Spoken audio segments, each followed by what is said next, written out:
What is up, you guys? Welcome back to Roots Refuge Farm. Alright, my camera's just not sure what to do with the weird overcast lighting we're having today. Hello.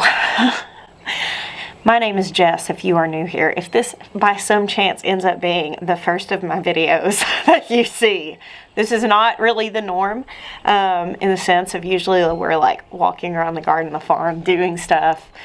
I guess it's not completely out of character for me to sit down and be super vulnerable. I've been known to do that now and again. Oh, I just want to talk to you guys today and kind of let you know what has been going on with me a little bit. And tell you that I am taking a short break from doing YouTube. Do not worry, it's not going to be long. It's just a couple of weeks. Oh, I think we should go in the greenhouse. The wind's picking up. The garden is beautiful, actually. I think that I may go get my photo camera and come out here and get some pictures of this because it's so pretty. Okay, take two. In the greenhouse, under cover from the wind. I don't always do rest well. Just dive right in. I love to accomplish. I love to do things. I love to be creative, and I don't always do rest well. A couple years ago, I got really sick, and it was a culmination of a lot of years of, frankly, getting a little bit lost in sifting through the medical system. Just a lot of issues that kind of came to it. I've talked about that in depth before. And that kind of put me down for the count. I can't really say that I like fully took a break then. I was incapable of doing the way that I normally do. And I more or less embraced that during that time. But, you know, as soon as I start feeling better, I'm back at it. And I won't villainize that because I love creating. I love gardening. I love working. Work is not tedious to me. It's not strenuous. Even hard work, I like it. It feels good. But I do have a tendency when I recognize that I'm stretched a little bit too thin to just push through it instead of stopping and prioritizing, well, what needs to be prioritized. The last time that I like actually took time off of doing YouTube, I've been doing YouTube like full time, like a job, since the beginning of 2018. So it's been several years. I have people regularly when I say, oh, I'm gonna be gone for a few days, or when I say, I explain about breaks, people are always like, take as much time as you need, which is so gracious and kind, and I believe that that's what people mean, but the YouTube algorithm is not kind to taking time off. And I did take a couple weeks off back in 2018 when Sweet Maya's mother passed away, and it was fine, you know, as it usually is. And when I got really sick and I couldn't post as much as I normally did, I didn't really say, I'm taking this time off. I just kind of did as much as I could, and it was pretty limited. And it was fine.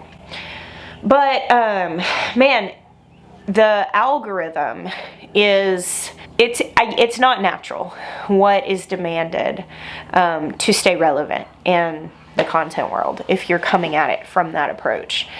You have to keep posting. You have to post regularly. If you post daily, I mean, you make twice as much money than if you post, you know, occasionally. It just immediately throws it up because YouTube rewards that. It puts out your old videos. It puts them in front of people. It shows you to new people. And I used to do that. I used to be able to. And there was just a time when my children were younger and our life was just different, that I could fairly effortlessly post every single day. And, you know, we moved to the new farm in South Carolina, and my children started going to school outside the home, which has been really good for us. We have access to an incredible little tiny private country school that my kids go to. And it's been really awesome, but as they've gotten older, there've been all these other external demands, and trying to juggle it it's been kind of hard. On top of that, having other businesses and all of that, but it's also exhilarating to me. Like, I like that challenge. It keeps my brain engaged. I'm so emotional, and it feels weird, but I'm really just trying to be as completely honest and vulnerable as possible here. And also, not make something sound like a bigger deal than it really is. We were coming up to this month of May, and you know, I have Ezra and Asher's birthday is in May. Asher's turning 17, and I have this tradition with my boys when they turn 17 that we do a one-on-one little adventure together, and I'm trying to juggle that. Jackson's graduating high school, which Jackson is my oldest son, and he is he's 18, and I was 19 when I had him. So we're kind of coming up on this point of he's graduating and moving into the next step of his life, and we're coming to the tipping point. Like we're almost to the place where I will have lived more life with Jackson than without him. Like I grew up with my sons in every sense of that word. I was telling a friend yesterday that the night that I had Jackson, he was born close to midnight, and then at 3 a.m. a nurse came in, and I had pulled my hair down, and it was like down to my hips, and I was 19 years old, and I was brushing my hair out, and she said, "You're such a beautiful woman with all that hair." And I looked at her, and she was like, you know, she stopped because she thought maybe she had upset me because I had this look on my face. And I just looked at her and I said, "Nobody's ever called me that before." Motherhood really was like my step into womanhood in all senses of that word. And so I'm dealing with like some really big feelings right now at this point of transition. And it's actually brought into clarity how fleeting the season really is. And I keep joking about my kid graduating and stepping into young adulthood. And I keep saying, why did nobody tell me this? Because everybody told me. Like, everybody told me it's going to go by so fast. But Ben is the youngest, and he's 9. And so in 9 more years, he'll be where Jackson is. And in between, all the other boys will go through this process. So I don't know exactly how to describe that. I haven't processed it enough yet to say exactly how, other than the fact that like I'm okay, but it's a lot. It's just a lot of emotion. And so right now we're doing things like tomorrow is senior and junior prom, and you know, we're doing all of these seasonal things as well as getting the garden in. And I have felt the last handful of weeks the tension that comes in my life when I am doing too much.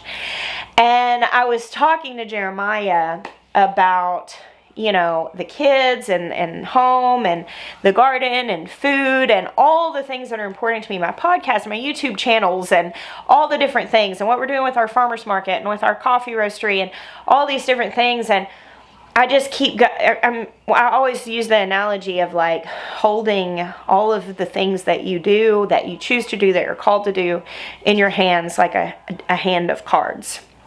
And occasionally you just have to look at them and say, what do I need to set down right now? What do I need to take a break from? What do I need to quit? And it has not occurred to me a single time to take a break from making YouTube videos, because it's our job. I mean, it's our income. And we have these other business endeavors, but they're very new. They're not, I mean, they're doing well, but they have not even remotely come to like breaking even yet. So, I mean, I can't stop making videos. It's just what I have in my mind. I can't even take a break. And it's never ending, because you have this demanding algorithm of you better keep up, you better keep feeding the algorithm, or you're going to, you know, fall into a place of being irrelevant.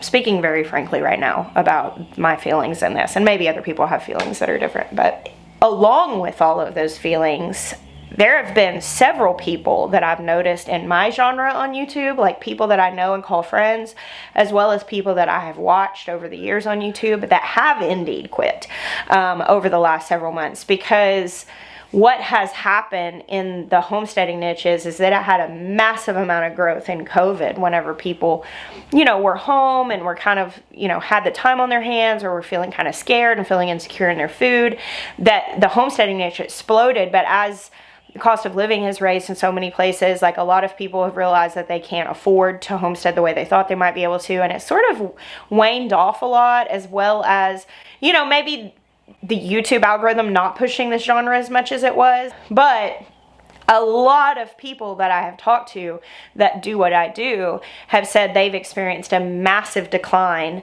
in the fruitfulness of the work that they're doing. They're doing the same amount of work, but it's just not, it's not going as well. It's not being as rewarding.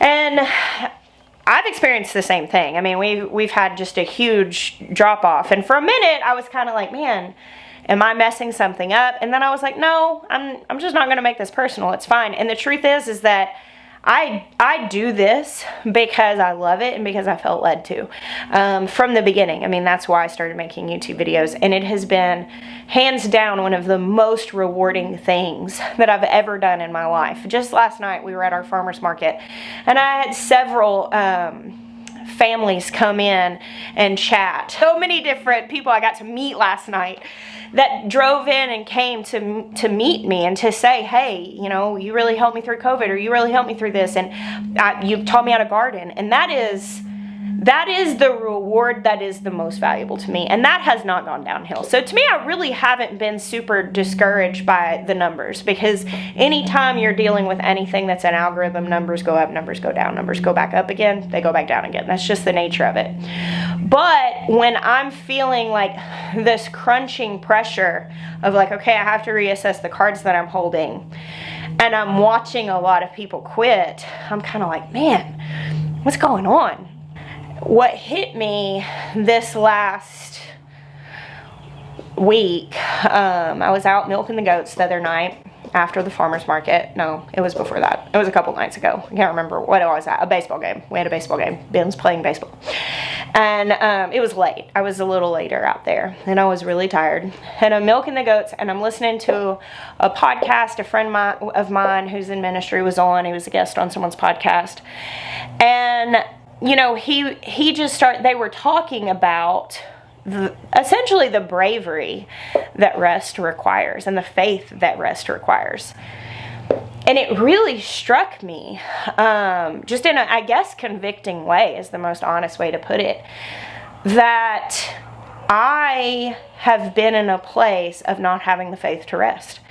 Of trying to keep the plate spinning, and I haven't always been this way. It's a relatively new thing of getting spread a little thin, and frankly, I can't look at a single thing that I'm doing and say, oh, I bit off more than I can chew. I shouldn't have committed to that. There are all of these things, and people say all the time, I don't know how you do all that. And we have team, we have help, we have all these different things. But frankly, I think it's grace, because we were led to do all these things. And I think God doesn't take you to a place where He won't hold you. But when I start feeling like the tension of potentially like not having that grace on it, I'm like, okay, gotta look at the cards. What do I need to set down? And I came in and I was talking to Jeremiah earlier, and I was like, I realize that I'm scared to take a break, because where I see the decline for everybody in this genre, and where I see people quitting, I feel almost like I'm holding on for dear life to like make it work, and I'm working as hard as I possibly can and constantly feeling like I'm failing, because when I set a goal like, oh, I'm going to shoot this video tomorrow, and then I wake up and it's raining and I can't shoot it, and then I don't have another free window to shoot it for 2 days because of all the kid stuff and the farm stuff, I'm like, I feel like I'm failing. And I just had this realization of like, I don't want to do this on my strength. I don't want anything that I have to make work by my own efforts. I will give my very best efforts, but truly that's not what makes it enough. It's not my best efforts. It has always been God doing infinitely more. And so often I think that our prayers can be like little white flags marking landmines in our heart. And whenever I'm praying and I'm asking God to do things, but I won't actually take it out of my hands and put it in His, I'm asking Him to prosper things, but I think somehow I'm the one that's making it prosperous. That's a lack of surrender. And I'm getting ready to go on Monday to go out of town with Asher for our one-on-one, our 17 trip. And then, you know, coming back in, and in between now and then, like, I'm having a mother's blessing shower for my friend, and, you know, Ben has a baseball tournament tomorrow. Today's our wedding anniversary. Jeremiah and I are celebrating all these years together today. And there are all these things, and when I look at all of it and say, what do I say no to so that I can stay home and make a video? And I'm like, the video is not the most important thing. And the reason I'm hanging on to this is not out of faith, it's out of fear. And so, yeah, I'm just going to take a couple weeks. It's not going to be long. I mean, it really is just a couple weeks, but I need it.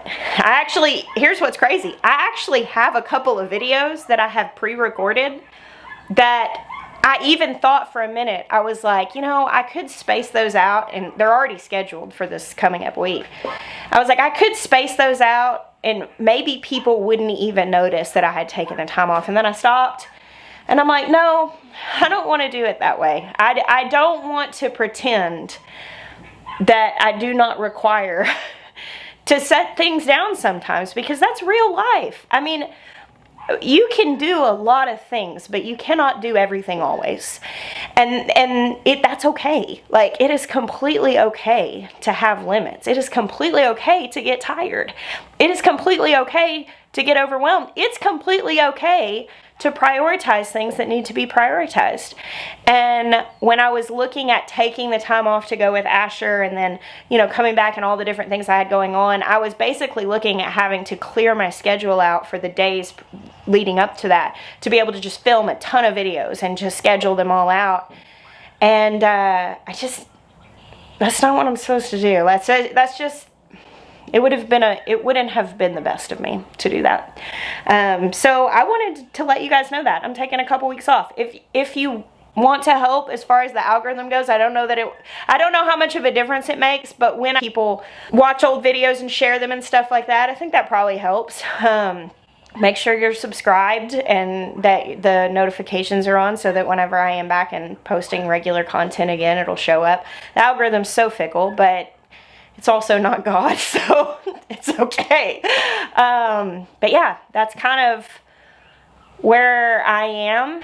So I was thinking today, as I was running around doing some errands, getting ready to go out of town, like, what do you say, like, when I'm sitting down? Because I feel like in our culture so often, whenever people say, I got to take a break, or I've got to go to self-care, I've got to do this, they do it because they're like, their car is running out of gas and they're breaking down. And that's not what's happening. Like, I don't feel breaking down. However, I definitely recognize the fact that if I just kept pushing, that I might face a breakdown again. And the thing that I definitely learned about the last time my health became such a grievous state that it was desperate, is that I had a lot of warning signs. Like, the gas light came on, the check engine light came on. There were multiple times that things came on and said, Jess, like, check your priorities, check your fuel level, take care of your body, take care of yourself emotionally. And I didn't. And I just kept pushing through. And this lifestyle requires a lot of hard work. That's true. Raising 5 sons at home, it requires a ton of hard work. It requires a ton of selflessness and putting yourself on the back burner. But ultimately, the thing that I know to be true is that making sure that I can run at my capacity benefits everybody. And if what that means sometimes is pumping the brake or stopping and refueling, or just laying something down for a few weeks to get, you know, to handle what needs to be handled the most, and to not feel the stress of feeling like failing because you're setting unrealistic goals or demands, ultimately, that is how you love people. Ultimately, that is how you responsibly steward anything. And there are the non-negotiables, like the goats have to be milked, like the kids have to be taken care of. But then there are also going to be these things in the middle that aren't quite as demanding, like the kids got a baseball game, are you going to go or not? You know, the boys turning 17, are you going to uphold your commitment or not? Are you going to be there when they get ready to go to prom? Are you going to be around to do those things? And there's a choice to be made. There are the non-negotiables, and even with the farm, there are windows. There are things that need to be done that if you don't make the choice for them, you miss the window. And yeah, so that's just what I've been thinking about, and I wanted to share that with you guys. And I mean, you'll know if I just like stop posting for several days, I start getting messages. I love how you guys care for us. You're so kind, and I'm always appreciative of prayers, always. And I'm so thankful for your genuine, just the love that you send to us and that you express to us, and it's so precious. I truly think, you know, I am super emotional because I've been processing a lot, but I always say I bless you at the end of my videos, and so many people say I bless you back. And I'm like, I wonder how precious it is to have so many people praying for us and so many people blessing us. I wonder how much of a difference that's made in our life, because I think it's very much. And I didn't want to raise alarm and be like, oh, something wrong must be happening. There's no breakdown, but I don't want there to be one. And I would rather just be super frank with y'all instead of putting up a front like we never rest, or that we never reach capacity, or we never reach our limit, because that would be untrue. And I want you to know, whenever you face your own, that you're not alone in that. It's okay. So thank you for hanging out with me today and all the days you do.